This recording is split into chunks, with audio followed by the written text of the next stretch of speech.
नमस्कार, लवगेम लोचाच्या नवीन एपिसोड मध्ये तुमच्या सगळ्यांचं खूप स्वागत आहे. आजचा एपिसोड आहे ना तो व्हॅलेंटाईन डे स्पेशल एपिसोड आहे आणि व्हॅलेंटाईन डे स्पेशल एपिसोड साठी माझ्याबरोबर स्पेशल गेस्ट सुद्धा आहेत. सो अमृता आणि शुभंकरचं स्वागत आहे लवगेम लोचामध्ये. कसे आहात दोघंही? मस्त.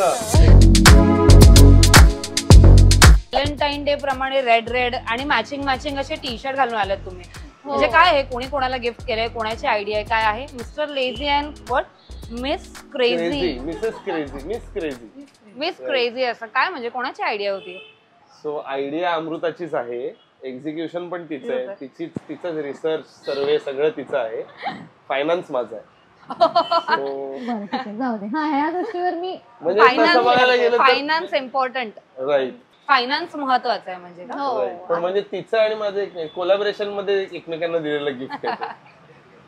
पण तुम्ही असं नेहमी ट्विनिंग करत असता की आज पहिल्यांदा वगैरे काय केलंय? नाही. आवडतं तुम्हाला असं ट्विनिंग करायला? हो, आवडतं. म्हणजे फार असं फ्रिक्वेंटली करत नाही, पण आम्ही गेल्या वर्षीचा म्हणजे लग्नाच्या आधीचा व्हॅलेंटाईन डे होता, तर त्या वर्षी पण आम्ही एक असं ट्विनिंग केलं होतं आणि त्याच्यावरचं फार इंटरेस्टिंग असं लिहिलेलं होतं की ह्याच्या टी शर्टवर होतं शक्ती, सॉरी माझ्या टी शर्टवर होतं शक्ती आणि ह्याच्या टी शर्टवर होतं सहनशक्ती. टी शर्टवर होतं नारी शक्ती आणि माझ्या टी शर्टवर होतं सहनशक्ती.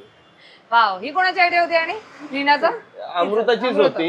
तिचाच परत सर्वे रिसर्च, फायनान्स माझा होता. पण परत फायनान्स. आणि मागच्या वर्षी अजून एक स्पेशल गोष्ट अशी की व्हॅलेंटाईन्स डे ला आम्ही पृथ्वी थिएटरला एक नाटक बघितलं. सो वी सेलिब्रेटेड, नाटकाचंही नाव लव्ह यूज होतं. So we celebrated our Valentine's in our own way. म्हणजे हे असं प्रेमात बुडालेलं कपल आहे असं समजायला हरकत नाही, कारण की 2 मिनिटांमध्ये मला एवढं कळलं की ट्विनिंग आणि नाटक अँड ऑल. सो लग्नानंतरचा पहिला व्हॅलेंटाईन डे असेल, राईट? कारण की अजून 1 वर्षही पूर्ण झालेलं नाहीये लग्नाला.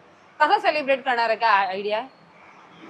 काय ठरवलंय या वर्षीचा? म्हणजे फर्स्ट म्हणजे डबल स्पेशल व्हॅलेंटाईन्स डे आहे, कारण सगळ्यांनाच माहितीये की छावा पिक्चर येतोय. राईट. आणि माझं पहिलंच म्हणजे माझा डेब्यू आहे हिंदी सिनेमा मधला आणि खूप मोठं म्हणजे स्वप्न आम्ही सगळ्यांनीच पाहिलंय. लक्ष्मण उतेकर सरांच्या स्वप्नात सगळ्यांची स्वप्न अशी एकमेकांना कोलाइड झाली आहेत. सो फिंगर्स क्रॉस्ड आहेत. आणि यावर्षीचा तो व्हॅलेंटाईन्स डेचा लाल रंग हा वेगळ्या प्रकारचा लाल रंग दिसणार आहे. हा, राईट. सो म्हणजे 14 फेब्रुवारीला यावेळेस खूप वेगळ्या पद्धतीचं महत्व आहे आणि ते कायम राहील. इथून पुढे पण असेल, कारण करिअरच्या आयुष्याच्या टप्प्यावरचा खूप महत्वाचा, आयुष्याच्या पूर्ण त्या प्रवासातला खूप महत्वाचा टप्पा आहे हा. म्हणजे ही 14 फेब्रुवारी ही डेट या वर्षीची. त्यामुळे त्याला मी असं काही म्हटलं नाही की कुठे जाऊया, कुठे फिरायला जाऊया. नाही, तरी आम्ही एक प्लॅन करतो आहे. तो म्हणजे त्याचा एक आयडियल प्लॅन दोघांना माहितीये, पण त्यात काही कदाचित सरप्राइजेस पण असतील. पण पहिलं प्राधान्य असं जे आहे ते ऑफकोर्स चित्रपटाला, त्याच्या दृष्टीने सगळे प्लॅन्स होते. राईट. आता तुमची लव्ह स्टोरी आपण जाणून घेणार आहोत. लव्ह स्टोरी तर आम्हाला सगळ्यांना माहिती आहे, तुम्ही आधी लोकमत फिल्मीला पण इंटरव्ह्यू दिले, त्याच्यामुळे तुम्ही लव्ह स्टोरी सांगितली. पण आता लग्नानंतरची लव्ह स्टोरी तुमची कशी खुलली आहे ते जाणून घ्यायचं आहे आम्हाला. सो 1.5-1 वर्ष जे झालंय लग्नाचं, ते कसं सुरू आहे, काय चेंजेस झालेत एकमेकांमध्ये, काय सांगाल? चेंजेस तर आहेतच. म्हणजे ऑब्व्हियसली ते परिस्थितीत झालेले असं मला वाटतं. कारण मला असं वाटतं की लग्न झाल्यानंतर खूप गोष्टी बदलतात असं ऐकत आलो होतो. लग्न होईपर्यंत असं ऐकत होतो, पण आता त्या सगळ्या गोष्टी विटनेस करतोय. कुठेतरी एका वेगळ्या रियालिटीला दोघं जण मिळून फेस करतात आणि तेच खरं मला असं वाटायला लागलं की कदाचित संसार ज्याला म्हणतात, मोठे लोक लहानपणापासून संसार टिपिकली म्हणत आले, तर आज कळतंय की कदाचित संसार हा खूप सब्जेक्टिव्ह विषय असतो, ज्याचा त्याला बघावा लागतो. आणि आता खऱ्या अर्थाने आम्ही आमचा संसार बघायला लागलोय आणि त्यामुळे नवीन रियालिटीज फेस करतोय आणि एकमेकांना अजून जास्त समजायला लागलोय. म्हणजे मला अमृतातल्या कितीतरी गोष्टी कळत आहेत, कारण समोर आल्यानंतर त्या गोष्टीला कशा पद्धतीने आपण सामोरे जातो, कशा पद्धतीने ती गोष्ट डील करतो, या गोष्टींमुळे आपण खूप बिल्ड होत असतो, म्हणजे आपण बनत असतो. आणि आपण मिळून ज्याला आपण म्हणतो, आणि मी स्वतः सुद्धा म्हणजे इंडिव्हिज्युअली मी आणि अस, तर त्या दोन्ही गोष्टींचा प्रवास सुरू झालाय असं मला वाटतंय. म्हणजे तो जसं म्हणला तसं की संसार म्हणजे मी आतापर्यंत लग्न म्हणजे आम्ही दोघंही रादर बरं थोडंसं उशिरा आयडियल एजच्या मानाने आम्ही थोडंसं उशिरा लग्न केलंय. तर त्याचं कारणच असं होतं की मी लग्नाबद्दल चांगली मतं ऐकलीच नव्हती. ओके. त्यामुळे असं होतं की नको नको थांबा अजून जरा थांबूया. पण तेच आहे की आम्ही दोघांनी विचार केला की करून बघूया. आणि आता केल्यानंतर मगाशी जसं आपण म्हणलो की ती गुलाबी ना रंग नसतो असा संसारामध्ये, ती एक शेड असते, बाकी सगळे रंग असतात. आणि ती गुलाबी शेड आय थिंक प्रत्येक वेळी म्हणजे आता अगदी सांगायचं तर भांडण रोज भांडण होतं, काही ना सकाळी भांडलो म्हणजे असं भांडण होतच. आणि जसं की आम्ही एकमेकांना तर नवीन एव्हरीडे काहीतरी नवीन कळतं ना एकमेकांबद्दल, स्वभावाबद्दल, किंवा अरे हे तर माहितच नव्हतं, अरे हे तर नव्हतंच.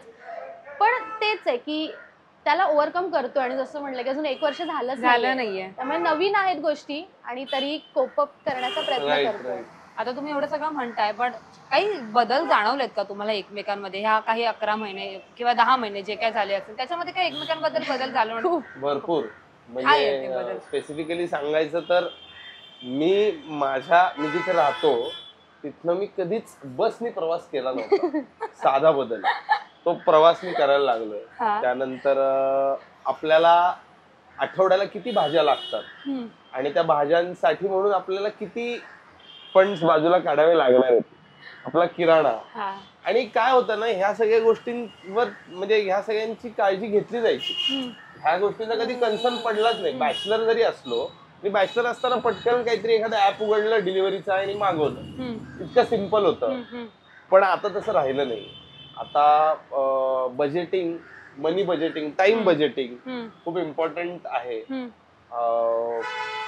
आणि त्याबरोबरीने अशी एक गोष्ट असते ना की आपल्याला एकदम जाणीव होते, अरे आतापर्यंत ओके होतं, आपण एकटे होतो, आता आपल्याला हे करायचंय ते दोघं मिळून करायचं. किंवा छोट्या छोट्या गोष्टी घरातल्या, अगदी छोट्या छोट्या गोष्टी. म्हणजे मला आठवतंय चप्पलचा स्टँड घेताना सुद्धा आम्ही इतकं सर्फिंग केलं होतं, इतकं ब्राउझिंग केलं होतं की हा नको, मग ह्याच्यात तुला अजून एक 200 रुपये कमी करून कदाचित हे मिळतंय, तर याचा विचार करू.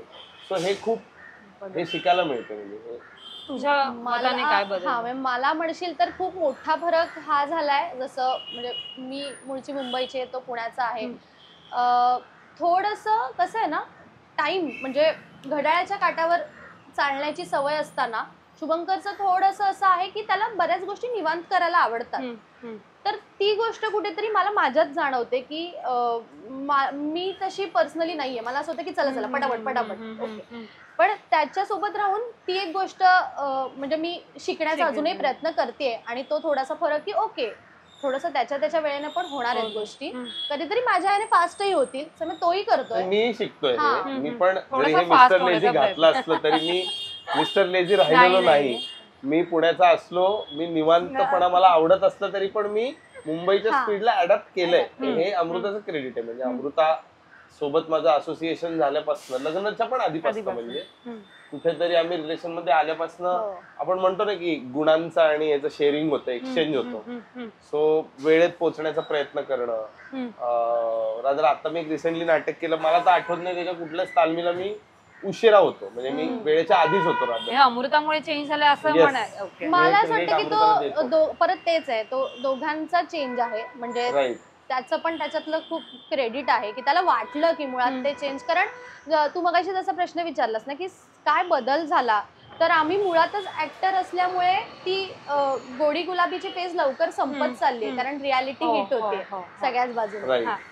तुम्ही आता रिलेशनशिपचं म्हणाला, तुम्ही थोडंसं मागे 1-2 प्रश्न की पहिल्यांदा जेव्हा एकमेकांना पाहिलं होतं तो क्षण आठवतोय का? तो कसा होता? म्हणजे अगदीच पहिल्यांदा सेटवर भेटला एकदम फर्स्ट हो, मला तो क्षण कसा होता आणि काय म्हणजे एकमेकांबद्दल विचार केला होता की हा खडू, आपण विचार करतो ना एक पटकन जज करून जातो की हा खडूसच असेल किंवा ही गोडच असेल किंवा ही बोलायला कमी बोलते, तर असं काही झालं होतं का? काय विचार केला होता? हो, तो दिवस होता कन्यादान मालिका जिथे आम्ही भेटलो. त्या सेटवर लुक टेस्टचा दिवस होता. आणि लुक टेस्ट झाली, म्हणजे माझी लुक टेस्ट झाली आणि मी मेकअप रूम मध्ये आले आणि तिथे एक अशी व्यक्ती होती जी मेकअप काढत होती. आणि आपण असं होतं की म्हणजे अनोळखी आहोत, तर मग आपण भेटतो आणि आपली ओळख करून देतो. तर मग त्यांनीही ओळख करून दिली, मीही दिली. आणि ती ओळख अशी होती की म्हणजे हाय, मी अमृता बने, तर तू रे राणाचं कॅरेक्टर करणार आहेस का, मला कळलंय. म्हणजे हो, मी शुभंकर एकबोटे. पण त्यावेळेला मी त्याला एक गोष्ट विचारली होती, म्हणजे मला आठवतं की अर्थात एकबोटे ऐकल्यानंतर म्हटलं, अश्विनी एकबोटेंचा तू मुलगा आहेस का, हे मी त्याला विचारलं होतं. मला आठवतंय इतकंच बोलणं होतं. बाय, ह्याच्यानंतर बाय, आम्ही एकमेकांना बाय केलो, त्याच्यानंतर काहीच नाही. म्हणजे मग डायरेक्ट आम्ही शूटलाच भेटलो.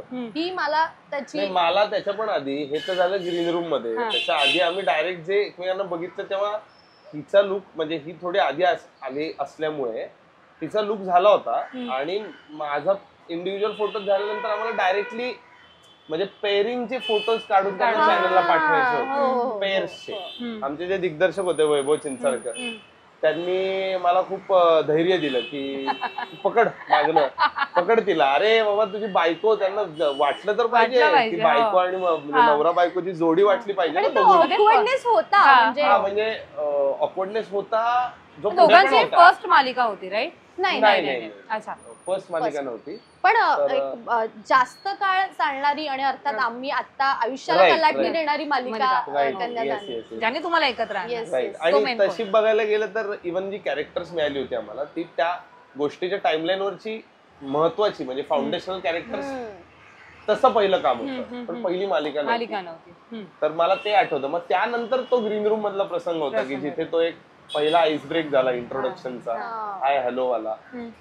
आणि मग नंतर काय, नंतर प्रेमात कोण पहिलं पडलं आणि कोणी ते एक्सप्रेस पहिलं केलं, हे जाणीव होते ना आपल्याला की आपण प्रेमात होत. मग जसं तू म्हणालीस की आम्ही भेटायचो, आम्ही बोलायचो, पण असं कधी फॉर्मल रिलेशनशिप, जे तू मगाशी मला म्हणाल की आम्ही 2 वर्ष काहीतरी फॉर्मल रिलेशनशिप मध्येच होतो, आम्हाला माहिती नव्हतं मैत्री, फक्त फोन, नॉर्मल ऍक्टर्स बद्दलचे टॉक की काय व्हायचं काय नाही, काय करूया. मग प्रेमात कोण पडलं?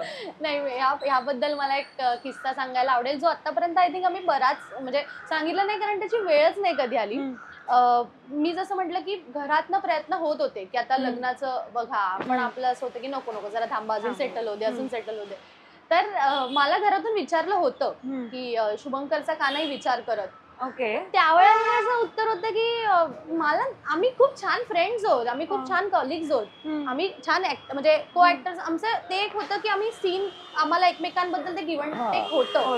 म्हणजे सीन झाल्यानंतर जरी आम्ही दोघं आपापल्या जगात असू तरी त्या सीनच्या वेळी खूप काहीतरी वेगळं एक्सचेंज व्हायचं. कारण आमचे हेतू खूप मनापासून क्लिअर होते. मोटिव्ह एवढंच होतं की तिथे आपण येतोय कशासाठी, आणि त्या व्हाय क्लिअर असल्यामुळे आम्ही तिथे पूर्ण तन मन धन एकत्र करून काम, कारण दोघांनाही ऍक्टिंगच्या बाबतीत जे पॅशन जेन्युइनली करायचं होतं की बाबा काहीतरी आपल्याला छान करायचं. तर मला विचारल्यानंतर माझं होतं की नाही ग, मला असं, मी त्याच्याकडे कधी त्या नजरेने पाहिलंच नाहीये, हे माझे शब्द होते त्यावेळेला. तर आणि कट्टू, जेव्हा आम्ही छान आमच्यात मैत्री होत होती, एकमेकांबद्दल कळत होतं की त्याला माहिती होतं की माझ्या घरातून असे आता प्रयत्न होत आहेत. तर एक असा दिवस उजाडतो आणि शुभंकर येऊन मला विचारतो की मला तुझ्याशी काहीतरी बोलायचं. तर मला असं वाटलं की त्याला काहीतरी पर्सनली त्याचं काहीतरी बोलायचं असेल. तर मला म्हणला की माझा एक मित्र आहे आणि त्याला तो लग्नासाठी मुली पाहतोय, ठीक आहे, तर तुझ्या घरून पण असं पाहतायत, तर तो मुलगा चांगला आहे, माझ्या ओळखीतला आहे, म्हणजे पर्सनली त्याला ओळखतो. तर मला असं वाटतं, मी त्याला सजेस्ट केलं तुझं नाव. आणि मला असं झालं की एकतर मी मुळात लग्नाचा विचार करत नाहीये, आणि मग मी त्याला माझ्या मी काय सांगितलं, कारण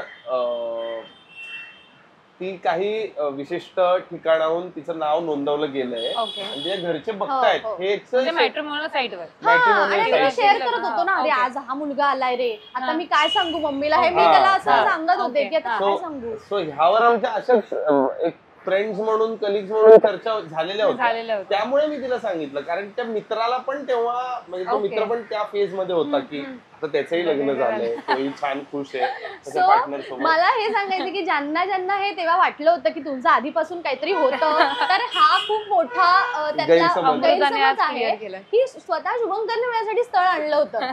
आणि परत तेच आहे, तेवढ्याच आहे की नाही रे, आता सध्या मी नाही पाहते, आणि माझ्या काही कंडिशन, दोनच कंडिशन्स होत्या. बाबा मला मुंबईत राहायचंय आणि मला ऍक्टिंग मध्ये माझं करिअर छान करायचं, त्यामुळे मी आता काही विचार करत नाही. आणि मग तो बोलला ओके ओके फाईन. सो असं झालं होतं. मी इतके क्लिअर होतो आम्ही की असं काही वाटतच नव्हतं एकमेकांबद्दल.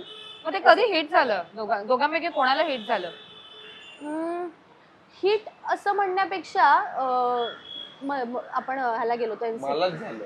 हा तुलाच झालं, पण ते NCPA ला जे गेलो तेच ना, म्हणजे मरीन मरीन ड्राईव्हला. हा म्हणजे शुभंकरलाच ते असं म्हणजे काय म्हणतात माझ्या तरी आयुष्यात पण झालं असेल माहित नाही मला, पण सांगितलं नाही एक्सप्रेस मी केला आधी. हा म्हणजे मला असं वाटतं स्नेहल की कधी कधी तुम्ही गोष्टी खूप सबकॉन्शियसली काहीतरी हे केलेल्या असतात, पण तुम्ही त्याच्या मागे नाही लागत, पण ती गोष्ट तुमच्यासाठी असते. तशी काहीतरी ती गोष्ट माझ्यासाठी घडली. कारण सांगते त्याचं की म्हणजे आम्ही मरीन ड्राईव्हला बसलो होतो आणि त्याने असं एक्सप्रेस केल्या त्याच्या भावना, त्याला जे वाटलं की बाबा मला आता तुझ्याबद्दल काहीतरी वाटायला लागते किंवा तुझ्यामुळे फरक पडायला लागलाय. हे वाक्य होतं त्याचं, मला आठवतंय की फरक पडायला लागलाय तुझ्या म्हणण्याचा, तुझ्या असण्याचा. तर त्यावेळी पण आम्ही असं होतो की थांब जरा, अजून असं लगेच काही विचार नको करायला. आणि मी खूप क्लिअर होते. मी त्याला सांगितलं की मला कुठल्याही अशा टेम्पररी रिलेशनशिप मध्ये नाही राहायचं. ओके. की आपण लिव्ह इन मध्ये राहूया, आपण अफेअर करून मग बघूया. जर विचार केला तर मी नक्कीच लॉंग टर्मचा विचार करेन. हे खूप फर्म होतो, म्हणजे मी पण होते आणि त्याला सांगितल्यानंतर त्याच्याकडून हे तसं होतं. तर माझ्यासाठी खूप ते अजूनही असं ड्रीमी, किंवा मी कधीच विचार केला असेल पण तो सबकॉन्शियस मध्ये केला की मरीन ड्राईव्हवर आम्ही बसलोय आणि कोणतरी आयुष्याचा साथीदार असं विचारतोय. किंवा त्या पलीकडे जाऊन दोघांचाही आवडता पिक्चर आणि शाहरुखचे आम्ही फॅन होत, तर DDLJ मराठा मंदिर आधी, म्हणजे मरीन ड्राईव्हच्या पण आधीची ती पहिली स्पेशल आठवण आहे आमची एकत्र, अपार्ट फ्रॉम सेट. की आम्ही एक दिवस खूप आधी तिने सांगितलं होतं की अरे मी मुंबईची असून मी मराठा मंदिरला कधी DDLJ पाहिला नाही. आणि मी नाही पाहिलं. तू पण शाहरुख फॅन आहेस? मी शाहरुख खान आहे, पण मी पाहिलाच नाही DDLJ मराठा मंदिर. मला पण असं झालं होतं की अरे यार 28 वर्ष झाली मी मुंबईत राहते आणि मी मराठा मंदिरला गेलेले नाही. DDLJ मध्ये आमचं असं ठरलं की आपण एकत्र पाहूया. आम्ही तो मरीन ड्राईव्हच्या पण आधी, म्हणजे जेव्हा आम्ही ऑफिशियली म्हणजे हे सगळं एक्सप्रेस करण्याच्या पण बराच काळ आधी आम्ही DDLJ ला गेलो होतो. आणि ती पहिली आमची स्पेशल आठवण आहे की आम्ही तो DDLJ त्या मराठा मंदिरच्या स्क्रीनवर बघतोय. कारण एकतर मुळात मोठ्या स्क्रीनवर DDLJ सारखी फिल्म मी म्हणजे लहानपणीच्या मेमरीज असतील पण आता आठवत कुठे ते 1-2 वर्षाचे असतील तेव्हा. सो ती एक होती गोष्ट. आणि म्हणजे जसं ती म्हणली, जसं की मी एक्सप्रेस केलं होतं. पण हा पहिल्यांदा त्यानेच तुला विचारायचंय की म्हणजे तिलाच मित्राचं स्थळ आणणं, तिथपासून स्वतःला फिलिंग्स येणं तिच्यासाठी, हा प्रवास कसा होता? कारण की तू म्हणालास की ते मित्राला आणणं पण तेवढं डिफिकल्ट होतं का तुझ्यासाठी? नाही डिफिकल्ट नव्हतं, ते तर खूप नॉर्मल शेअरिंग होतं. कारण तो आणि मी, आमच्यात झालेलं शेअरिंग आणि आमच्यात झालेलं शेअरिंग, याच्यामुळे मी जस्ट सुचवलेलं नाव होतं ते तिथेच कॅन्सल झालं. तिथेच खुश झालं. कारण कसं होतं की तो मित्र माझा पुण्याचा आहे आणि हिची पहिलीच अट होती की मला मुंबईतच राहायचंय, पुढे जाऊन मला मुंबईतच राहायला आवडेल. सो तिथे ते कॅन्सल आउट झालं. त्यानंतर बराच काळ गेला. त्याच काळात बद्दल आम्ही सांगतो की त्या काळात आम्ही DDLJ पाहिला, त्या काळात आम्ही म्हणजे शूटिंग सोडून भेटायला लागलो, बोलायला लागलो आणि मग शेअरिंग सुरू झालं. जे शेअरिंग फक्त कदाचित आमची सिरियल, त्यातलं काम या पुरतं मर्यादित होतं. त्याच्या पलीकडे जाऊन फॅमिली, अपब्रिंगिंग, मित्र, आतापर्यंतच्या जर्नी मधले महत्वाचे टप्पे, काय कॉलेज, शाळा, असं सगळं शेअरिंग व्हायला लागलं छोट्या छोट्या गोष्टींचं. EQ, IQ, emotional quotient, intellectual quotient, असं बरंच. म्हणजे अशा भेटी झाल्या आमच्या काही मधल्या काळात DDLJ पाहिल्यानंतर. आणि मग त्या भेटींचं कदाचित क्रेडिट आहे, त्या भेटी कारणीभूत ठरल्या माझ्या मनात काहीतरी निर्माण होण्यासाठी आणि मला हे जाणवण्यासाठी की कदाचित नाही एकदा आपण बोलून तर बघूया, ऍटलीस्ट एक्सप्रेस करून बघायला काय हरकत आहे. कारण फरक तर पडायला लागला होता आणि असं थोडंसं व्हायला लागलं होतं की एखादा मेसेज किंवा फोन नाही झाला तर थोडंसं वेगळं वाटायचं. अरे आज फोन नाही झाला रे तेव्हा. थँक्यू. सो तो जो एक फरक पडला तो खूप इम्पॉर्टंट असतो असं मला वाटतं की जिथे तो असतो तिथे ऍटलिस्ट मला वाटतं की लाइकिंग तर असतंच. लाइकिंगच्या पॉइंटला असता तुम्ही, त्याच्या पलीकडे जाऊन तुम्ही आहात की नाही यासाठी मात्र जसं ही म्हणली की आता ती त्या वर्षभर होती की आता जर मी काही करीन तर ते मी लाईफ टाइम साठी करीन. सेम माझं पण होतं. मी पण आधीच्या सगळ्या अनुभवांनंतर हे ठरवलं होतं की ऑब्व्हियसली आता मला टेम्पररी काही नकोय, मला मी बघतच नाहीये टेम्पररी काही, किंवा जस्ट ते झालंय काहीतरी आधीचं आहे तिथं मला ते फिल इन द ब्लँक नाही करायची. जे काय हवंय ते पुढे आयुष्यभरासाठी हवंय. आणि मग कदाचित त्यात खडतर प्रवास असेल, पण घेतला निर्णय की पुढे बघायचं, मागे बघायचंच नाही. कारण अगं म्हणजे आम्हाला दोघांना ते खूप पहिल्यापासून माहिती आणि आता तर खूप जाणवत आहे की हे फील्ड इतकं अनसर्टन आहे, त्यामुळे आपलं काम इतकं अनसर्टन आहे, आपलं घर तरी रादर आम्ही दोघं तर म्हणजे तिचं तर होतच, कारण ती जर अरेंज मॅरेज केलं असतं तर माझं पण ते बनलं होतं की सेम प्रोफेशन मला पार्टनर नको होतं मला. म्हणजे तेही एक वेगळं पर्सनल ट्रान्झिशन आहे की त्याबद्दल अतिशय स्टबन असणं, त्याबद्दल अतिशय पर्टिक्युलर असणं, नाही नकोच आहे मला, नकोय. आणि अल्टिमेटली अशा ठिकाणी येणं की अरे बापरे, म्हणजे ऍक्टर आणि हे सगळ्याच्या पलीकडे जाऊन एका व्यक्तीच्या प्रेमात पडल्यामुळे ते सगळ्या गोष्टी नाहीशा होतात की इररिस्पेक्टिव्ह होतात.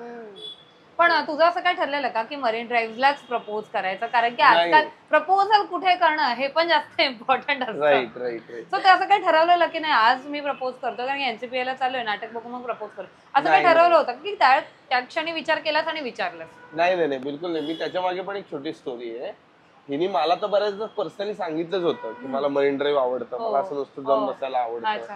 तिचा एक इंटरव्ह्यू आहे बघ, त्याने मैत्रीत किती गोष्टी लक्षात ठेवलेल्या तुझ्याबद्दल. म्हणजे ओके तिचा एक इंटरव्ह्यू आहे, तो साधारणपणे असा मे एप्रिलच्या आसपास कधीतरी तो युट्यूब वरती हे झाला होता. तर त्या इंटरव्ह्यू मध्ये जेव्हा तिला विचारलं गेलं की तुला कुठे जायला आवडतं, तेव्हा तिचा उल्लेख तिने केला होता, मला असं नुसतं मरीन ड्राईव्हवर जाऊन बसायला आवडतं, माझ्यासाठी ती खूप जागा स्पेशल आहे लहानपणापासून, आणि ती मुंबईची आहे. म्हणजे पुण्यातल्या माणसासाठी मरीन ड्राईव्ह जितकं स्पेशल असेल त्याच्या पलीकडे जाऊन मुंबईचं माणसं. मग मी ते लक्षात ठेवलं होतं आणि आमचं चाललं होतं जसं डीडीएलजीचं खूप काळाने आमचा प्लॅन ठरला की अरे आज जाऊ उद्या जाऊ, असं करता करता आम्ही फायनली गेलो. आणि 12 जुलै तर 12 जुलैचा तो दिवस होता आणि ऑब्व्हियसली पावसाळ्यातला समुद्र, पाऊस त्याच्यामध्ये. आणि मी काहीच ठरवलं नव्हतं जाईपर्यंत, मी अजिबात काही ठरवलं नव्हतं मी बोलीन किंवा काय. तिथे गेल्यावर समुद्र बघितल्यावर ती शांतता अनुभवताना कदाचित काहीतरी झालं माझ्या आतमध्ये आणि मग मी म्हटलं आता स्वतःला थांबवायला नको, आपण एक्सप्रेस होऊया, ते होईल ते होईल. आणि मी तेव्हा सुद्धा तिला म्हणलेलं की तू फक्त आता ऐकलंस, रिसीव्ह केलंस तरी खूप आहे माझ्यासाठी, त्याच्यावर लगेच रिस्पॉन्स द्यायलाच पाहिजे असं काही नाही. तू विचार कर, नाही जरी म्हणलीस नाही माझी मतं वेगळी आहेत, मला तुझ्यासारखं वाटत नाही, तुझ्याबद्दल वाटत तरी हरकत नाही, तुला आठवण मी म्हणलेलं तरी चालेल, मला ते रिस्पेक्टफुली ऍक्सेप्ट करेल. आता फूड आलं, थोडंसं खाऊन घेऊया आणि मग परत सुरुवात करूया. म्हणजे खाता खाता बोलू शकता. हा मग चालेल.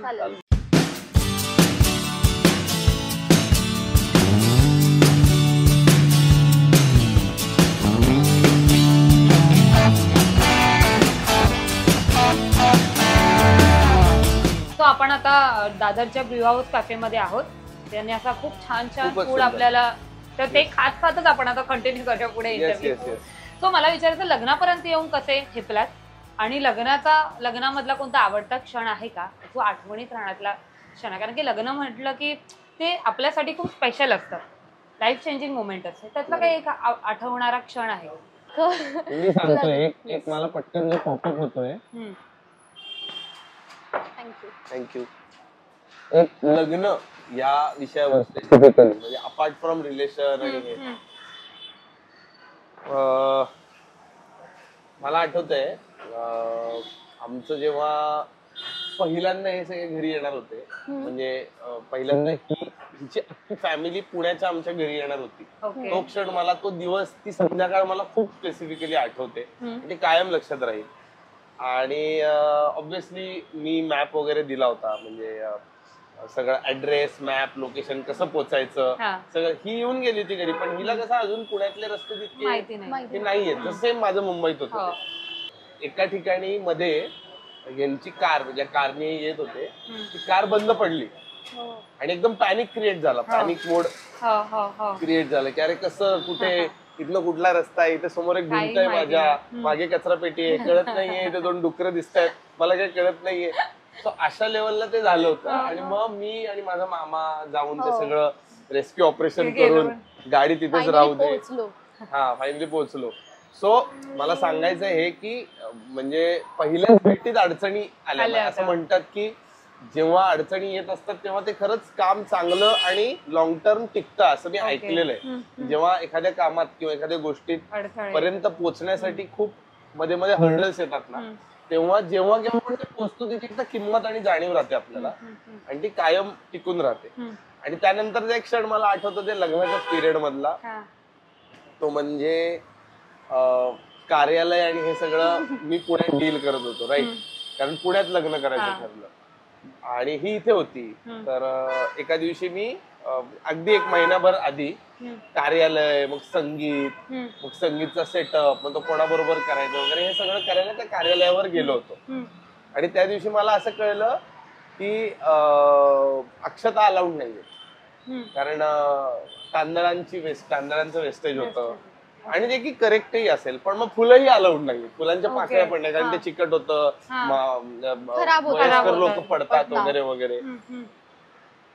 आणि मी जस्ट तिला ते सांगितलं, बाप रे, मला आठवतं ती अख्खी रात्र बोलली नव्हती माझ्याशी. म्हणजे आम्ही काय झालं, मी ऐकून घेतलं नाही किंवा तो काळच असा होता ना, म्हणून कदाचित हनीमून का गरजेचं असतं ते आम्हाला त्यामुळे जाणवलं की त्या काळात भले आमचे घरचे सपोर्टिव्ह होते, टचवूड घरचे कायम आमच्या प्रत्येक टप्प्यावर मागे पाठीशी उभे होते, पण जेव्हा ठरवण्याचे विषय यायचे तेव्हा इतक्या गोष्टी अचानक मॅनेज, म्हणजे आपणच आपल्या लग्नाचे ईपी असतो. लग्न सगळं प्रोडक्शन मॅनेजर, सगळं, लग्नाचं डिरेक्टर पण मीच, लग्नाचं मेन ऍक्टर पण मीच, सगळं मला स्पॉट वाला पण मीच, असं सगळंच मला करायचं असतं. तर त्या सगळ्या ह्याच्यातलं जो काही स्ट्रेस अक्युम्युलेट होतो तो त्याचा निचरावा म्हणून हनीमून गरजेचा असतो असं आम्हाला वाटतं. पण त्याचं कारण असं म्हणजे अगेन घरचे सपोर्टिव्ह होतेच आणि अजूनही आहेत, पण मी त्याला म्हटलं होतं की माझे बाबा जे आहेत ते मुहूर्ताच्या बाबतीत खूप पर्टिक्युलर आहेत. म्हणजे त्यांचं असं असतं की मुहूर्तालाच लग्न लागायला हवं आणि मग मंगलाष्टका. आणि मग मला असं झालं की अरे ठीक आहे, अक्षता नाही हे आम्हाला दोघांना मान्यच होतं, म्हणजे नकोच ते वाया नको जाईल. म्हणलं फुलंही नाही आणि मग आपण कशाला मुहूर्त सांगतोय, मग आपण मुहूर्त जो देतोय तो का करतोय ना. आणि मग नाही पप्पा रेडीच नाही होणार, त्यांना हे आवडणारच नाही, असं ते इतकं सगळं झालं होतं. आणि प्रत्येक दिवशी काहीतरी एक नवीन असायचं. म्हणजे इव्हन संगीतचं मी जेव्हा तिच्या आईला मम्मींना सांगत होतो तर मला आठवतंय की सगळ्यांचे चेहरे माझ्याकडे होते की आता हा नवीन येणारा जावई काय वेगळं करून दाखवतो. मेनली जे 2 जावई, हिच्या 2 बहिणींचे मिस्टर आहेत जे दोघं, त्या दोघांचे माझ्यावरती खास नजरा होत्या की काय करतोय, हा म्हणजे हा तरी करून दाखवतो का तरी. आणि लग्नातलं म्हणशील तर मला आता मी आठवून मला सकाळपासून संध्याकाळपर्यंत काय घडलं हे इतकं ब्लर मध्ये आठवतं, कारण की घाई वगैरे सगळं घाई. आणि एक म्हणजे तुम्ही त्या म्हणजे असं एक कानात एक सुई असा आवाज सुरू होतो एक सकाळी 9च्या म्हणजे 3 तास आधी मुहूर्ताच्या, आणि मग तो चालू राहतो. म्हणजे संध्याकाळी अगदी शेवटी तुमची पंगत बसते, तुम्ही उखाणे घेता, त्याच्यानंतरही तो चालू राहतो 2-3 दिवस. पण एक सप्तपदी आपण घेताना मला म्हणजे की एकमेकांना आम्ही फक्त एकमेकांकडे बघत होतो की हो हे घडतंय, ओके फायनली हे घडतंय. आणि आता रिलेशनशिप लग्न ह्याच्या पुढे येऊया. आता लग्न झालंय तुमचा, सो लग्नानंतर प्रेम करायची पद्धत बदलली आहे का एकमेकांप्रती? सी बघ कसं आहे, म्हणजे माझा या गोष्टीवर माझं हे पर्सनली मत आहे की सांगणं खूप सोपं असतं की लग्नानंतर पण तुमच्यातला मित्रमैत्रीण टिकवून ठेवणं खूप गरजेचं आहे. तुमच्यातली गर्लफ्रेंड बॉयफ्रेंड हे नातं टिकवून ठेवा, मित्र राहा. पण माझं म्हणणं आहे की ते स्वीकारणं खूप गरजेचं आहे की लग्नानंतर तुम्ही नवरा बायको होता. आणि मला परत ते again person to person differ होतं, पण लग्नाच्या आधी काही गोष्टी अशा असतात जसं आपण 24 तास एकत्र राहत नसतो, लग्नानंतर 24 तास एकत्र राहायला लागतो एका माणसासोबत. इतका वेळ आपण काही काळ सिंगल असल्यानंतर स्पेस शेअर करणं, यात गोष्टी बदलतात. आणि त्यामध्ये मला नाही वाटत की आपण असा काही वेगळा मुलामा लावू शकतो की आता मी ना ह्या नात्याकडे असं बघेन आणि मग गोष्टी नजरेआड करेल, असं मला होत नाही. त्याच्यापेक्षा काही गोष्टी स्वीकारतो आपण तो प्रेमातला बदल नक्कीच होतो, जे की आपण काय म्हणू शकतो, गर्लफ्रेंड बॉयफ्रेंड असताना किंवा लग्नाच्या आधी थोड्याशा अशा होतात गोष्टी की हा चालून गेलं, हे ठीक आहे, उशिरा आलास चालून गेलं. लग्नानंतर कदाचित असं होतं आणि होतं की त्याच्यावर आपण रिॲक्ट होतो, बट पुन्हा आपण रिॲक्ट जरी झालो तरी डोक्यात हे कुठेतरी फिट असतं की नाही, चूक झाली असेल पण बॅक टू त्या एक म्हणजे एक्स टू वाय गोष्ट घडली तर ते वाय वरनं मला एक्स वर पुन्हा यायचंय आणि तशा प्रकारचं प्रेम बदलतं. हा म्हणजे हे म्हणजे प्रेमाची रिअलिटी रिअल वर्ल्ड मधली व्याख्या कळायला लागते लग्न झाल्यानंतर, मला तरी असं वाटतं. आणि मुळात कसं असतं ना की खूप छोटे छोटे तुमच्या प्रेमात असं म्हणतात ना की असं खूप टिपिकली मी ऐकलंय की एखादा बॉयफ्रेंड नवरा झाल्यावर बदलतो किंवा एखादी गर्लफ्रेंड बायको झाल्यावर खूप बदलतात गोष्टी. असं नाही, कदाचित त्यांच्या सब्जेक्टिव्ह ह्याच्यातनं आला असेल एक्सपिरियन्सेस मधनं. पण मला असं वाटतं की हे जे सततचं ट्रान्सफॉर्मेशन आहे ना, हा निसर्गाचा नियम आहे. हे नैसर्गिकरित्या रादर लग्न म्हणजे लग्न संस्था ही कुठेतरी त्यासाठीच बांधली गेली, म्हणजे असं मला वाटतंय. हे माझं आजचं मत आहे जे माझ्या अनुभवात नाही येते की बाबा मी कोणाला तरी अनसरेबल असतो. जसंही म्हणली की लेट यायचो मी आधी पण आता मी कोणाला तरी अनसरेबल आहे. आता माझं असं काही राहिलं नाही, आता हे आपलं होतं. तर भले त्यात माझा आणि तुझा आहे पण दॅट इज कंबाईन्ड, ते काहीतरी मिळून केलेलं आहे. आणि परत अजून एक गोष्ट अशी की आपण स्वतःला एक वेळ ग्रँटेड पकडू शकतो, पण पार्टनरच्या बाबतीत आपण ग्रँटेड पकडणं म्हणजे आम्ही त्या बाबतीत खूप कॉन्शियसली ठेवलंय स्वतःला की आपण एकमेकांना कधी ग्रँटेड नाही पकडलं पाहिजे. म्हणजे ते सगळं झालं, एकमेकांचा वेळ असू दे, एकमेकांची एनर्जी असू दे, त्या बाबतीत कधी ग्रँटेड नाही धरायचं, इन्फॉर्म ठेवायचं. म्हणजे काय म्हणतात त्याला की ती स्पेस आम्ही एकमेकांना देतो, तीही खूप इम्पॉर्टंट गोष्ट आहे. की प्रेमाच्यात झालेला बदल तू म्हणतेस ना की आता परवाच मी खूप दिवसांनी माझ्या एका मित्राला भेटलो होतो, तर घरी गेलो होतो त्याच्या. आता ही तिच्या मैत्रिणींना कधीतरी भेटणार आहे या विकेंडला कधीतरी. सो ती जी स्पेस आहे ना की आज मी नाहीये रात्री आणि म्हणजे मी या तारखेला त्या मित्राकडे चाललोय, तर ही जी स्पेस आहे ती ते एकमेकांना देणं पण खूप इम्पॉर्टंट वाटतं मला. आणि नाही परत तेच आहे की जर तुम्ही कुठलं तरी नातं स्वीकारताय, म्हणजे एका नात्यातून दुसऱ्या नात्यामध्ये जाताय, तर बॉस ते नातं तुम्ही त्या नात्याच्या नावासकट स्वीकारणं खूप इम्पॉर्टंट आहे. म्हणजे मी परत तेच म्हणेन की मी त्याला जसं म्हटलं की असं नाही होणार प्रत्येक वेळेला की अरे आपण, तू म्हणशील की मित्र राहून काही गोष्टी आपण ठीक आहे ह्या चालून जातील. नाही, आता आपण आहोत, नवरा बायको आहे, लेट्स ऍक्सेप्ट दॅट आणि मग ज्या गोष्टी आहेत त्या करू. पण अगेन गोष्टी सॉल्व्ह करण्यावर जर भर असेल तर मला असं वाटतं ते म्हणजे काय म्हणतात, प्रेम चेंज जरी झालेलं असलं तरी सुरू राहते ती प्रोसेस. बरोबर. पण असं असतं ना की लग्नाच्या आधीच्या अपेक्षा असतात ना आपल्या, ज्या वेगळ्या असतात बॉयफ्रेंड कडून किंवा गर्लफ्रेंड कडून, की बाबा रोज एक फोन झालाच पाहिजे, रोज एक व्हिडिओ कॉल झालाच पाहिजे, एकदा तरी भेटलंच पाहिजे, आठवड्यातून 2-3 वेळा भेटलंच पाहिजे. लग्नानंतरच्या अपेक्षा काही बदलतात का किंवा बदलल्यात का तुमच्या बाबतीत? तसं खरं तर नाही, मी जसं म्हटलं की खूप बेसिक अपेक्षा आहे की गृहीत धरू नये असं मला वाटतं कोणीच कोणाला. किंवा साधा एक फंडा मी माझा फॉलो करते की मला माझ्या बाबतीत एखादी गोष्ट घडलेली आवडत नाही तर मी तेवढी मेक शुअर करते की समोरच्याच्या बाबतीत मी ते करणार नाही. तर तेवढं फक्त होऊ नये. आणि अपेक्षा म्हणशील तर खूप स्वप्न खूप वाढत जातात, स्वप्नांमध्ये खूप भर पडते. माझी आधी काही स्वप्न होती, त्याची होती, आता ती कंबाईन झाली आहे. आणि मग त्या दृष्टीने काही अपेक्षा असतील तर त्या वाढतात. आणि परत तेच आहे की ते समजून आणि की आता ओके, आता ह्या पुढच्या आठवड्यात की ओके चल जाऊ दे, पुढच्या महिन्यामध्ये होईल, पण ते होईल. सो ते होतं की अपेक्षा स्वप्न खूप वाढतात. अपेक्षा. आणि परत अजून एक गोष्ट आहे की अपेक्षा हा शब्दच असा आहे ना की ते समजा पूर्ण नाही झालं तर मला काहीतरी होणार आहे, म्हणजे किंवा काहीतरी होणार आहे. समजा अपेक्षा ही गोष्टच अशी आहे, नवरा बायकोच्या बाबतीत नाही म्हणत, इन जनरलच, की ती काहीतरी पूर्ण होण्यासाठी नाही तर अपूर्ण राहण्यासाठी काहीतरी एका ठिकाणी जाते. आणि कसं होतं की तू म्हणतेस तसं अनकॉन्शियस लेवलवर कदाचित अपेक्षा असतील पण आमच्या एकमेकांकडनं की बाबा आज माझ्या आयुष्यातला काहीतरी महत्वाचा क्षण आहे तर अमृताने तिथे असावं, अमृतानी त्या दिवशी बाकीची 2 गोष्टी कदाचित बाजूला ठेवाव्यात. पण हे म्युच्युअली जातं. म्हणजे त्याचंही म्हणणं असतं की काम असेल तर कामाला पहिलं प्राधान्य द्यायला हवं. म्युच्युअली होतं आणि ते नकळत होतं आमच्यात. ती खूप त्याच्यावर खूप चांगली गोष्ट वाटते मला की म्हणजे उद्या समजा असं झालं की अमृताच्या एखाद्या इव्हेंटला तिच्या सोबत मी चाललोय आणि मला अचानक एक ऑडिशन आली, तर ती आणि मी दोघंही अशा ठिकाणी येतो की ओके तू जा मी ऑडिशन करतो, माझी जर झाली तर मी जॉईन होतो, नाही तर तू ये परत, इट्स ओके. काम महत्वाचं आहे शेवटी. अल्टिमेटली तू तिथे कामासाठी जातेस.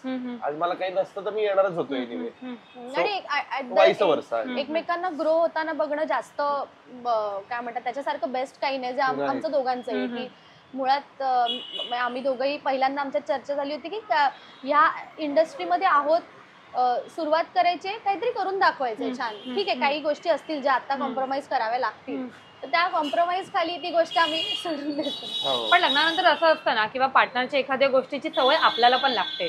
म्हणजे कसं असतं, आता शुभंकर एखादी गोष्ट करत आहे त्याची सवय तुला पण लागते. काही दिवसांनी ते रिअलाइज खूप लेट होतं की हे रे हा असं करतो ते मला पण माझ्यामध्ये पण तो चेंज होते. तो त्या काही नवीन गोष्टी शिकायला मिळाल्यात का एकमेकांकडून?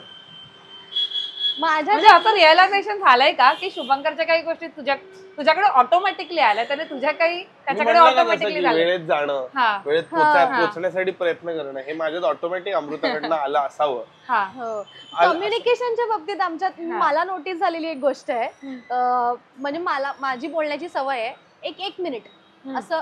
मी जनरली पटकन सांगतो तर ते आता जसं म्हणायला लागलं. आणि त्याची सवय होती, म्हणजे त्याची सवय होती अजून तो हे बऱ्यापैकी म्हणतो की मी त्याला म्हणलं माझं मी म्हणलं हे कधीच म्हणत होते, पण माझ्या तोंडात ते आणि सेम माझ्यात बोलला यायला लागलं. म्हणजे मुंबईची आहे, सो बोललं आणि म्हणलं यातला जो फरक आहे त्याचा इंटरचेंज झाले. आणि खूप म्हणजे मलाही कळलं नाही की मला रविवार हो आम्ही तो मला 1-2दा खूप आधी जेव्हा आम्ही मित्र होतो त्यावेळेला तो असं म्हणला होता की मी असं म्हणलं अरे रविवारी काय करतोस, किंवा मी असे मराठी शब्द मुंबईचे शब्द यायचे, तर म्हणतो तू कसली इतकी मुंबईची आहेस ग, रविवार असतो रविवार नसतो. आम्ही असं बोलतो रे, बोलतो नसतो आम्ही असं म्हणतो असतो. आता मी बोलायला लागलो. सो हे खूप अनकॉन्शियसली होतंय. सो ह्यापासून ते मी म्हटलं तसं चांगल्या गोष्टी सुद्धा एकमेकांच्या की हे घेणं, म्हणजे वेळेत पोहोचण्याची एक सवय, पंक्च्युअलिटी ती खूप चांगली क्वालिटी आहे. हा नवीन गोष्टी शिकायला मिळाल्या. अजून काय शिकवले तुला अमृताने घरात? म्हणजे आता नेक्स्ट प्रश्न माझा हाच होता की घरात कामांवरून भांडणं होतात का, किंवा अमृताने काय नवीन जेवण वगैरे करायला शिकवलंय का तुला? नाही, जेवण असं नाही, पण एकदा त्याने खूप छान बासुंदी बनवली होती. ती अमृताच्या गायडन्सनीच बनवली होती. प्रत्येक स्टेप वरती सांगत होती की आता हे टाक, आता मग तेवढा गॅस ऑन ठेव, मग ते झाकण ठेव, ते आटू दे. अमृताच्या ह्याच्यानी करत होतो. पण अशा आमच्यात नाही, म्हणजे कामावरनं भांडणं तर नाही होत. खूप रेअरली होतात की समजा. पण जबाबदाऱ्या काय वाटून घेतल्यात का की हे तू करायचं हे मी करतो? जर झाडू मारायचं असेल तर तू झाडू मार, भांडी करायचं तर मी करतो, किंवा जेवण मी करतो तू हे कर, असं काही झालंय? साधारण आमच्यामध्ये जसं कधी त्याला काम असतं कधी मला काम असतं. जो घरी आहे त्याने निदान घरातली कामं करावी अशी. म्हणजे दुपारची भांडी मी घासली असतील आणि ही रात्री असेल घरी आणि मला जरा कंटाळा आला असेल तर ही घासते, आणि वाईस वर्सा. किंवा मी आज जर झाडून घेतला असेल तर ती काय बाबा कपडे लावेल मशीनला. असं ते. पण भांडणं कशावरूनच नाही होत का? म्हणजे कामावरून भांडणं होतच नाहीत का? कामांवरून अशी मी थोडासा मी सांगतो, म्हणजे मला जरी मी पंक्च्युअलिटीच्या बाबतीत असलो तरी मी काही बाबतीत थोडासा तसाच राहिलोय, किंवा ते माझ्यात थोडस आहे की करू रे करू संध्याकाळी बघतो मी बसतो त्याच्यावर. किंवा किती दिवस आहेत, 15 दिवस आहेत बसू. तर ती थोडीशी अशी की जे की चांगलं आहे तसं असावं प्रत्येक माणसाने की नाही त्या वेळच्या वेळी त्या गोष्टी करून टाकाव्या ना. कर फोन, चला त्याला 2 मिनिटाचं पण काम नाही, त्याला फोन कर सांगून टाक, किंवा तिला जे काही काम आहे. तर ते माझ्या बाबतीत थोडस आमच्यात होतं अजूनही की पटकन की खटके उडतात. अरे तू का पण तू अजून केलं नाहीस, अरे अजून 15-20 दिवस आहेत. अरे 15-20 दिवस महिना असतो काम किंवा एक माझं त्याला सतत म्हणणं असतं की मोबाईल, ठीक आहे, मोबाईल ही पोर्टेबल गोष्ट आहे जी आपण कुठेही घेऊन जातो.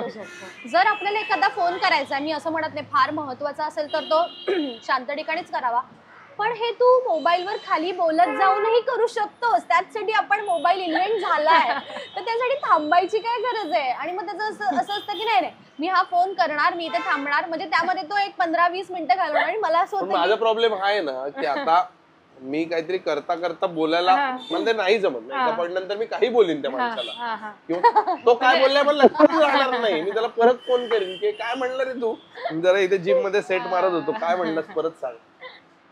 पण असं भांडण करता त्याच्या एका फोन मध्ये माझे 4 फोन झालेले असतात. कालचीच गोष्ट आहे. काल त्याने मला म्हणलं की आम्हाला सध्या एक आजी डबा देतात, तर त्यांना म्हणाल तू आजीनं सांगितलंस ना फोन करून छान होतं जेवण. म्हटलं अर्धा तास झाला फोन करून, त्याच्यानंतर माझे 3 फोन करून झाले. पण भांडण करता करता तुमच्यापैकी मुंबईकर किंवा पुणेकर जागा होतो का?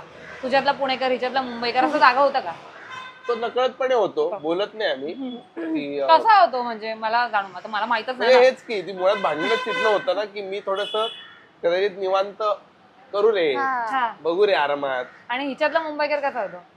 नाही आता करून टाक ना, संपलं माझं, पुढे सरकले मी. किंवा चल 9:30 वाजले, चल पटकन बाहेर पडायचंय आपल्याला. आणि शुभंकर आवरतच असतो, मग त्यावेळेला होतं थोडस की तू पुढे हो मी येतो, असं एक चांगलं त्याला सोल्युशन असतं.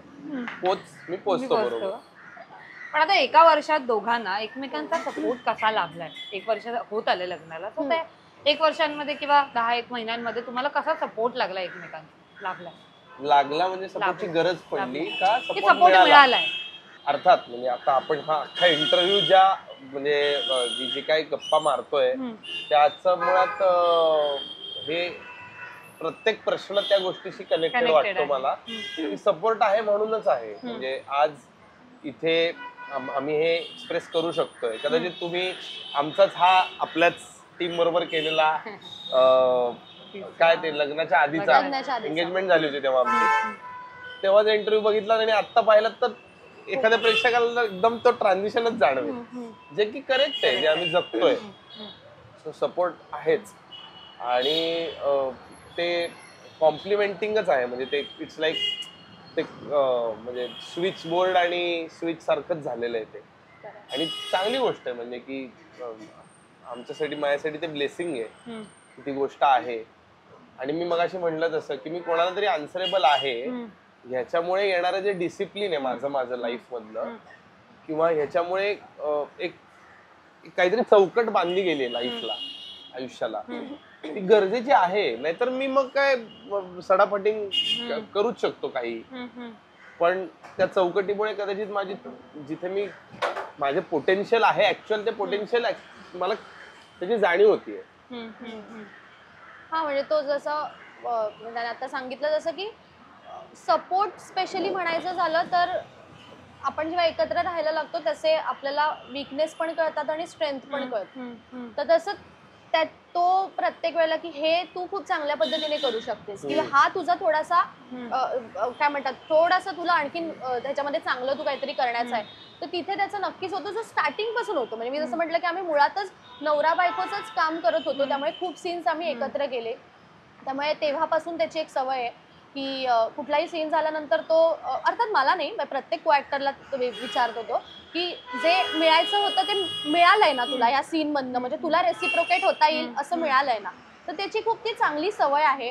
आणि बेसिकली तो खूप म्हणजे आमच्या दोघांमधला एक मोठा फरक असा आहे की तो इमोशनल आहे आणि मी प्रॅक्टिकल आहे. आणि अगेन अपोजिट अट्रॅक्ट असंच असेल कदाचित, opposite values complement each other म्हणतात. त्यामुळे त्याचा तो खूप सपोर्ट असतो की हे ह्या बाबतीत तू आणखीन वर्क करायला हवंयस आणि ही गोष्ट खूप छान आहे, ही तू वाढव. आणि सेम तिचा सपोर्ट असतो मला अबाउट म्हणजे जगणं, म्हणजे 4 चौघात वावरणं, हाऊ टू डील समथिंग, म्हणजे 4 लोकांशी निगोशिएट कसं करायचं, किंवा एखाद्याला आपलं म्हणणं हर्ट न करता ठाशीवपणे कसं सांगायचं, की बाबा हो मी बिझी आहे तर मी बिझी आहे नाही म्हणणं, की जे माझ्यासाठी खूप मोठं टास्क आहे. म्हणजे मी इन जनरल मी लहानपणापासून माझ्या स्वभावातच नाही म्हणणं हे मला टास्कच वाटत आलं. त्यासाठी माझ्या आईनी म्हणजे बाबांनी माझं खूप काय काय मला बोलले किंवा त्यांचं डोकं फोडलंय त्यासाठी.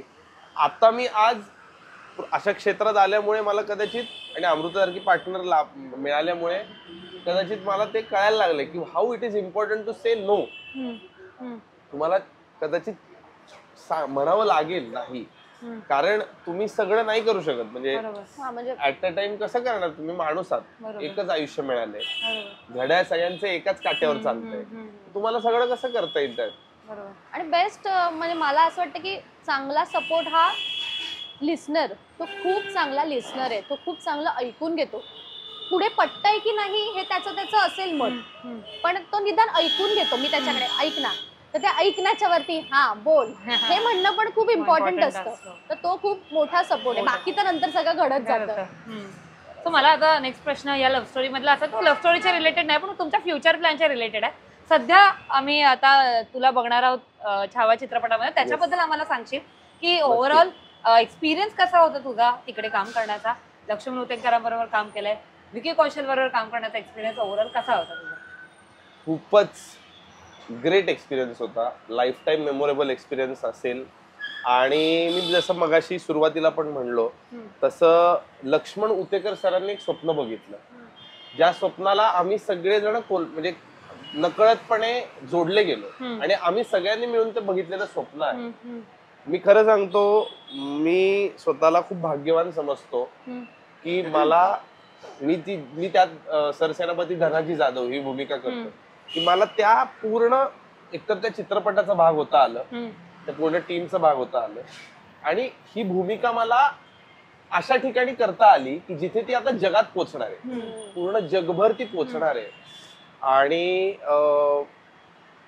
ऑब्विसली खूप वेगळ्या स्केलवरती गोष्टी होत होत्या. म्हणजे मला आठवतंय 6 महिने आधीपासून अमृता पण होती त्यावेळेस, प्रत्येक ह्याच्यावर 6 महिने आधीपासून ट्रेनिंग सुरू होतं, 6 नाही रादर 8 महिने.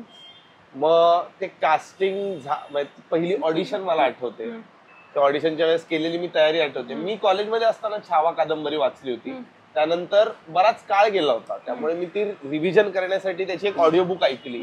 2 दिवसात ती ऐकली, कारण मला ऑडिशनला उभं राहायचं होतं. ऑडिशनचा त्याच्याशी डायरेक्टली संबंध नसता तरी मला ते ऐकणं गरजेचं वाटलं. मी ऑडिशन एका वेगळ्या कॅरेक्टरचं म्हणून दिलं आणि झालो कास्ट वेगळ्या कॅरेक्टरसाठी. मग फोटोशूट झालं, लुक्स ठरले, आणि मग आम्हाला हॉर्स रायडिंग, तलवारबाजी ह्याचं ट्रेनिंग असायचं.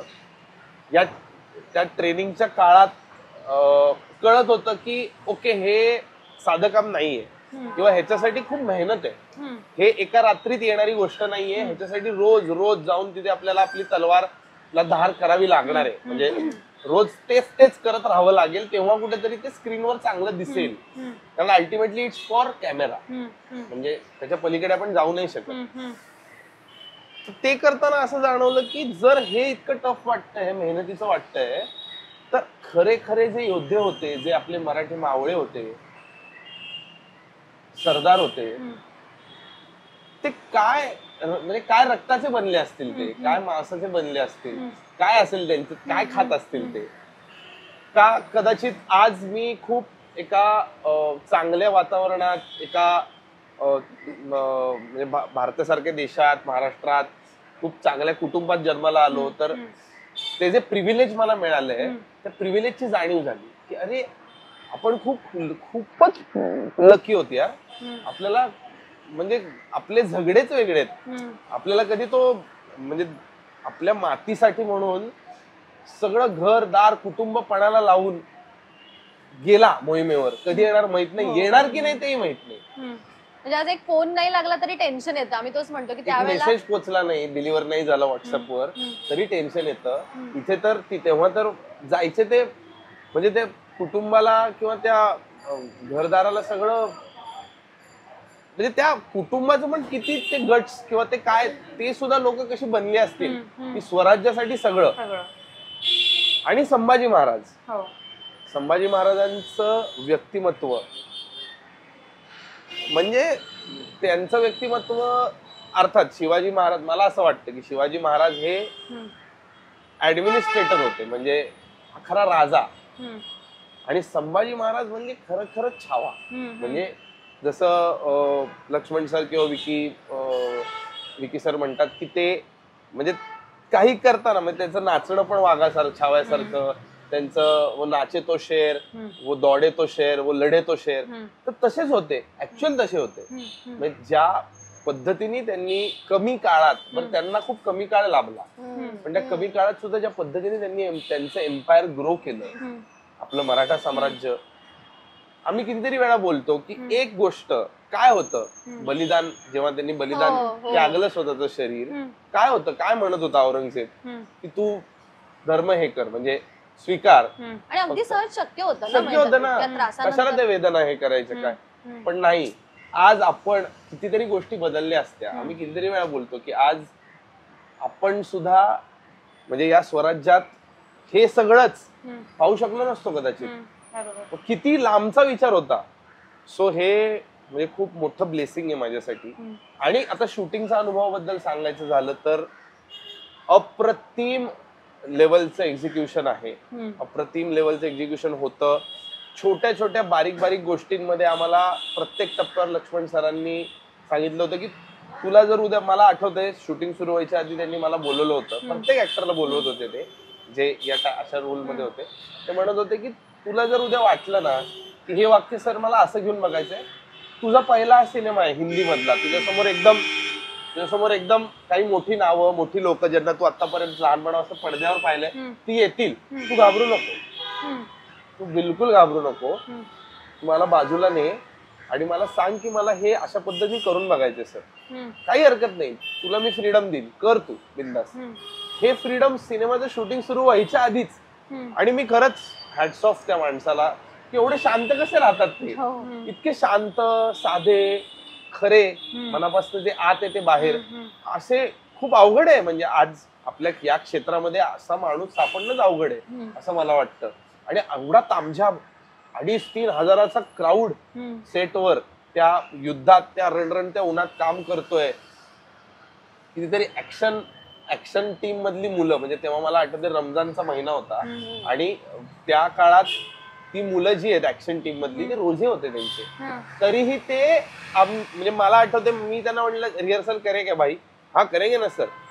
20-25 वेळा रिहर्सल करायचे, टेक वेगळे, टेकच्या वेळेस वेगळे, म्हणजे तेव्हा काय व्हेरिएशन होते ते वेगळे. सो ते आपल्यासाठी म्हणून जितकं पडेल तितकं कॉपरेट करायचे. असं सगळं म्हणजे ते वातावरण खूपच ब्लेसिंग होतं. खूप छान अनुभव होता. आणि त्या संपूर्ण 8-9 महिन्याच्या मेहनतीचं आता चीज होणार आहे. 14 फेब्रुवारीला फायनली मोठ्या पडद्यावरती मराठा रोर होणार आहे. आणि लेट्स सी, फिंगर्स क्रॉस. शुभेच्छा तुला खूप छावासाठी. धन्यवाद. आम्हाला खूप आनंद झाला की मराठी मुलगा हिंदी चित्रपटामध्ये काम रादर करतोय. मला तुम्हाला सगळ्यांना मनापासून धन्यवाद की म्हणजे हा प्रश्न, हे सेक्शन जरी वेगळं असलं, सेगमेंट वेगळं असलं, तर हा प्रश्न तू आवर्जून विचारलास आणि मला त्यासाठी त्याबद्दल एक्सप्रेस होण्याचा चान्स दिलास. यासाठी थँक्यू. अमृता, तुला विचारायला तुझे फ्युचर प्लॅन्स आता सध्या काय आहेत? तू आम्हाला दिसतेच एका मालिकेमध्ये, पण अजून काय आहेत का प्लॅन्स जे तुला आम्हाला सांगायला आवडतील? नक्की प्लॅन्स म्हणजे मी जसं सध्या मालिकांमध्येच, म्हणजे एक मालिका माझी सूर्यप्रेमाची गोष्ट, पण त्या पलीकडे जाऊन मी जसं म्हटलं की आम्ही दोघंही या विचारापर्यंत नक्कीच आता पोहोचलोय की काम म्हणजे कोणीतरी आपल्याला काम देण्यापेक्षा आपण आपल्यासाठी काम निर्माण करणं आता गरजेचं आहे. आणि आता नाही केलं तर ते कधी केलं. तर आम्हा दोघांची त्या दृष्टीने पावलं टाकायची तयारी सुरू झालेली आहे. स्वामींच्या कृपेने ते लवकरच होईल. सो आणि त्यावेळेला आपण करूच. ऑल द बेस्ट त्यासाठी तुम्हाला. आपण पुढच्या गेम सेक्शन कडे बोलूया आता. सो आपण आता गेम कडे वळणार आहोत. गेमचं नाव आहे how well do you know each other. Okay, पहिले प्रश्न अमृताला आहेत, नंतर प्रश्न तुला आहे. ठीक आहे अमृता, शुभंकरच्या शाळेचं नाव काय? तो 2 शाळांमध्ये शिकलाय. एक विखे पाटील जो 8वी पर्यंत, आणि त्याच्यानंतर मॉडर्न हायस्कूल. बरोबर आहे ना? बरोबर आहे. नावं म्हणजे ठीक आहे, चल नावं अगदी खरी स्पेसिफिक नावं नाही आली, पण ठीक आहे चालतंय. पण 7वी पर्यंत विखे पाटील, 8वी पासून मॉडर्न इंग्लिश. ओके. शुभंकरला 10वीला किती टक्के मिळाले होते?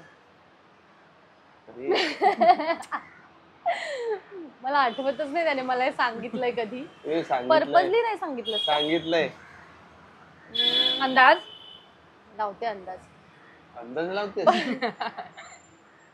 75 ते 80च्या दरम्यान. बरोबर आहे पण एक्झॅक्ट नाही. ठीक आहे चल. एक्झॅक्ट काय होते? 79. 79. वा वा. शुभंकरचा पहिला ब्रेक. पहिला ब्रेक स्क्रीनवर. 1909 ही त्याची पहिली फिल्म आहे. 1909 जी फार कमी जणांना माहिती आहे. त्यात त्यांनी काम केलं. पुण्यातलं शुभंकरचं आवडतं ठिकाण कोणतं? त्याला खूप आवडतं आणि तिकडे सारखा जात असतो. मंगलवाडी.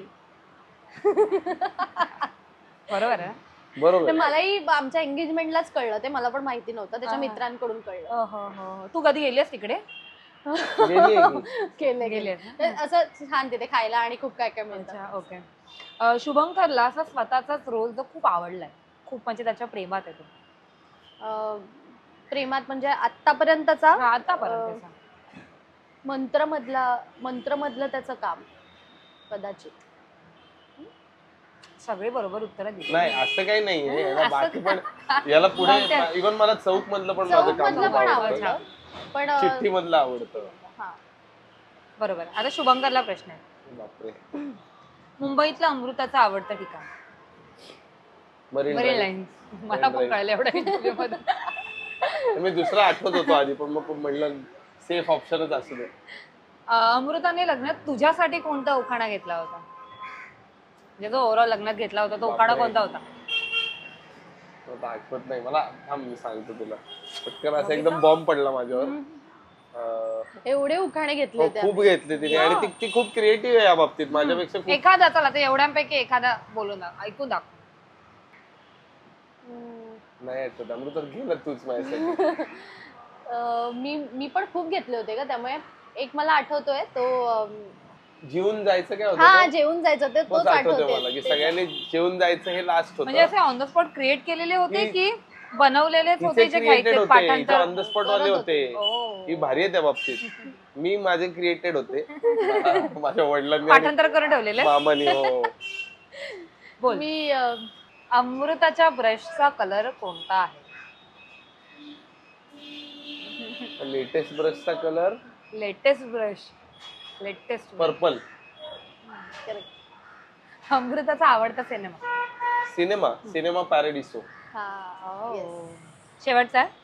अमृताला कसली भीती वाटते सर्वात जास्त? कुत्री. कुत्रा. डॉग. तू पळते वगैरे? पळते बघितलं का? पळते. मला आता दादर स्टेशन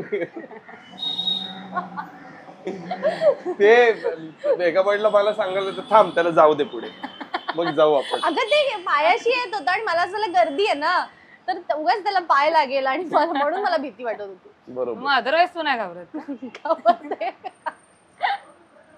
पुढच्या गेम कडे वळूया आता जो आहे ॲरो गेम. ॲरो. अच्छा. मी प्रश्न विचारेल त्यातलं जे कोणी असेल ना ते एकमेकांकडे ॲरो करायचे. स्वतः असेल तर स्वतःकडे ॲरो करायचा. पहिला प्रश्न. सर्वात चिडखोर कोण आहे? स्वतः अमृताने एक्सेप्ट केलं की मी आहे चिडखोर बाबा. आर्ग्यू करायला नको. सर्वात जास्त फनी कोण आहे? खूपच जेन्युइन उत्तर आहे त्या त्यांची. भांडण झालं की सर्वात आधी सॉरी कोण म्हणतो? मी पण म्हणते. असं काही नाहीये. कधीतरी मी पण म्हणते. कधीतरी. मग बरोबर ना. 50-50. 50-50. सर्वात जास्त आय लव्ह यू कोण म्हणतं? अमृता. दिलं मी तुला. दिलं. थोडस 10-5 वेळा मी कमी म्हणत असेल पण म्हणतोस. आता हा फनी प्रश्न आहे की झोपल्यावर सर्वात जास्त घोरतं कोण? हीच घोरते.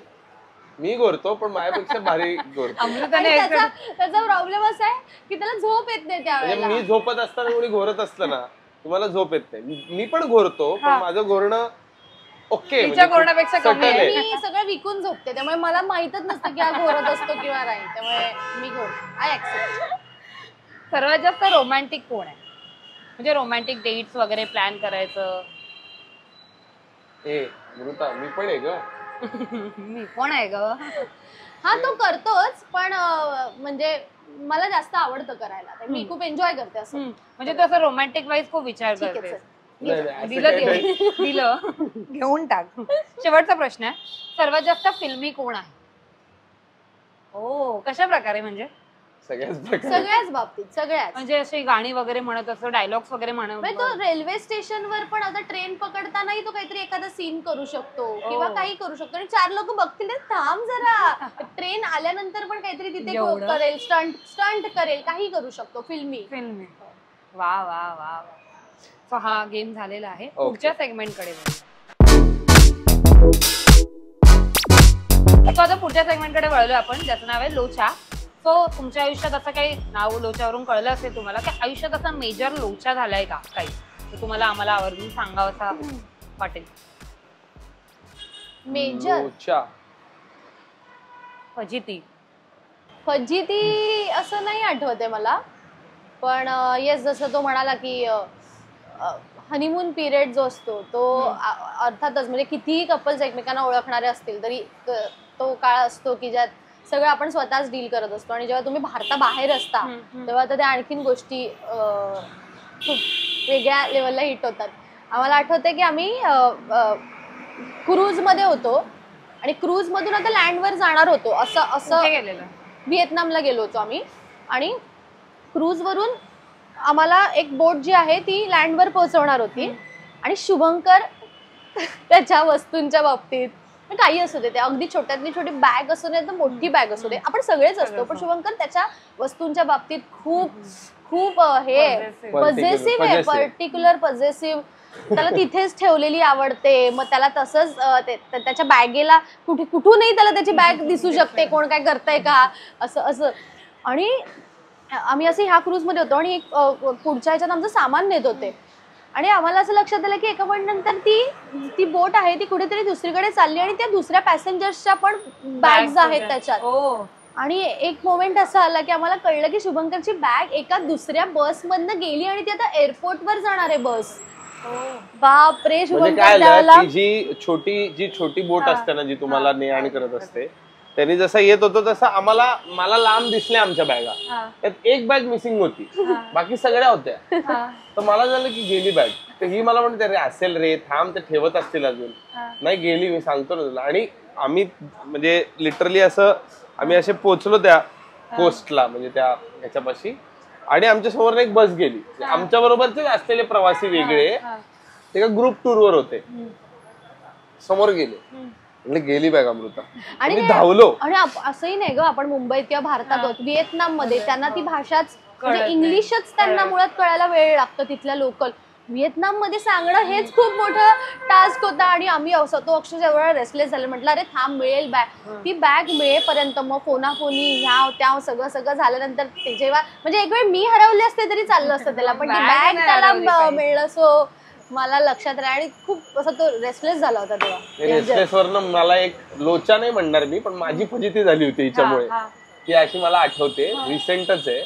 एकदा ही आता मध्यंतरी मुंबईवरनं पुण्याला येत होती, मी पुण्यातच होतो. मी हिला एका पर्टिक्युलर पॉइंटला एक्सप्रेसवेच्या इथे, म्हणजे जिथे पुण्यात एंटर होतो आपण, ती घ्यायला गेलो होतो आणि हिने दिलेल्या वेळेनुसार मी निघालो होतो, तर आधीच निघालो होतो. आणि हिने सगळं माझ्याशी बोलत होती. फूड मॉल वर थांबले, खाल्लं, बसले परत गाडीत वगैरे वगैरे. आणि एका पॉइंट नंतर म्हटलं ठीक आहे मी ठेवतो, तू फोन कर मला. तू पोचेपर्यंत हिचा काय फोन नाही. मग मी फोन केला, तो उचलला नाही. दुसरा केला तर उचलला नाही. बापरे काय झालं हिला. हिने मला लाईव्ह लोकेशन पाठवलं होतं, ते मी बघत होतो, तेही हालत नव्हतं. काय झालं हिला. म्हणजे लोचा म्हणजे ते थोडं सिरियस व्हायला लागलं माझ्या. आईचा फोन आला हिच्या, अरे तुझं काय बोलणं आलं का. म्हणलं नाही. माझाही फोन उचलत नाही ती. म्हणलं अरे देवा. तर वेगळं लाईव्ह लोकेशन वरती ती रुळाची जी रेल्वे ट्रॅक आहे ना त्याच्यावर ना सरकते. म्हणलं हे इकडे कुठे गेली. ते कधी कधी होतं ना असं की ते बाजूनीच एक्सप्रेसवे येतो, त्यामुळे अरे देवा हे काय चाललंय. मग म्हणजे मी लिटरल बरं काय होतं, ज्या ऍप वरनं त्यांनी बुकिंग केलं होतं त्या ऍप वरचा जी माहिती होती त्या ड्रायव्हरची गाडीची तिच्याकडेच होती, नंबर पासून सगळं माझ्याकडे माझ्याकडे काहीच नव्हतं. हिनेच ते कोऑर्डिनेट केलं होतं. माझी चूक झाली नंतर हे जाणवायला लागलं मला. मग मी कुठून त्यांच्या सेंट्रल त्या साईट वरनं त्यांचा नंबर मिळवण्यासाठी प्रयत्न करतोय. माझे पाय लिटरली लचलट कापतायत. 20 मिनिटं मी फोन उचलला नव्हता मला ऑलमोस्ट आठवतं. 14-15 मिस कॉल. हो म्हणजे आईचे वेगळे, माझे वेगळे. एका पडल्याने फोन केला, हॅलो, झोप लागली होती तिला. हॅलो, इमॅजिनच केले कुठेतरी झोपली असणार. झोपली आणि अरे कळलंच नाही मला. पण म्हणलं अगं मंद मुली, कळलं नाही का कळलं नाही, आधी तुझ्या फोन मध्ये मिस्ड कॉल बघ. पण मला अगं ऍक्च्युली सांगते तुला काय झालं, घाट लागला होता आणि घाटात नेटवर्क नसतं, तर मी याला असं आय थिंक त्याने ऐकलं नाही की मी तुला करते फोन, आणि काय माहित नाही. आणि मग मी जसं म्हटलं की मला झोप भयंकर लागू शकते, कुठेही लागू शकते, आणि मी झोपले. मला असं झालं आणि सायलेंट होता फोन, मला कळलंही नाही की फोन. हा लोचा मला रिसेंटली आठवतोय. खूप मस्त म्हणजे लोचा होते तुमचे दोन्ही. पण आता खूप छान इंटरव्ह्यू झाला, थँक्यू सो मच. पण आपल्या फिल्मी चॅनलला त्यामुळे फिल्मी नोटवर व्हॅलेंटाईन्स डे आपण एक संपवूयात. येस, So, पण मला त्याआधी हा. थँक्यू संपूर्ण टीमला, तुला, की परत एकदा म्हणजे हे मी मगाशी पण म्हणलं की इट्स लाईक फॅमिली. आम्ही खूप दिवसांनी फॅमिली मेंबर्स गेट टुगेदरला भेटतात तसे भेटलो.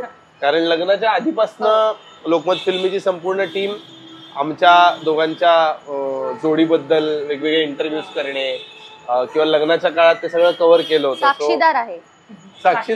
So we are like family. Thank you so much आम्हाला बोलवण्यासाठी इथे आणि आमचा विचार करण्यासाठी व्हॅलेंटाईन डेच्या या सेगमेंटसाठी.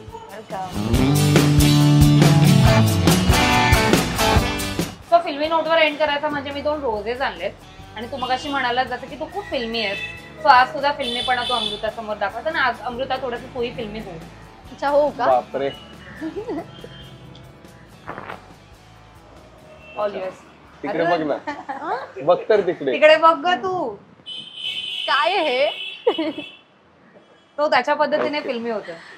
अभी ना जाओ छोड़ कर के दिल अभी भरा नहीं, अभी ना जाओ छोड़ कर के दिल अभी भरा नहीं. थँक्यू. माझं खूप आवडतं गाणं आहे आणि ते आमच्यासाठी खूप स्पेशल आहे. Thank you so much. त्याने गाणं गायलं तर मग मला दे, मी धरतो. मी जसं आमच्या मैत्रीची जेव्हा सुरुवात होत होती तेव्हा मी त्याला म्हटलं की एक गाणं, रॅन्डम एक रील आलं होतं इंस्टाग्रामवर, आणि त्याच्यावर एक गाणं होतं, आणि त्या गाण्यातले जे शब्द आहेत तर मी त्याला असं सहज म्हटलं होतं की जितकं मला आता तू कळतोयस तर हे गाणं म्हणजे तू आहेस, असे त्या गाण्याचे शब्द होते. तर ते गाणं मला आवडेल आजच्या दिवशी आणि नेहमी आयुष्यभर त्याच्यासाठी गायला आवडेल. ओ मेरे हमराही मेरी बाह थामे चलना, बदले दुनिया सारी तुम ना बदलना, प्यार हमें भी सिखला देगा गर्दिश में संभलना, कहीं बीते ना ये रातें, कहीं बीते ना ये दिन. अमृता पण थोडीशी फिल्मी झालेली दिसली. Yes. आमच्याकडून एक छोटासा सरप्राईज पण आहे तुम्हाला. अरे बापरे.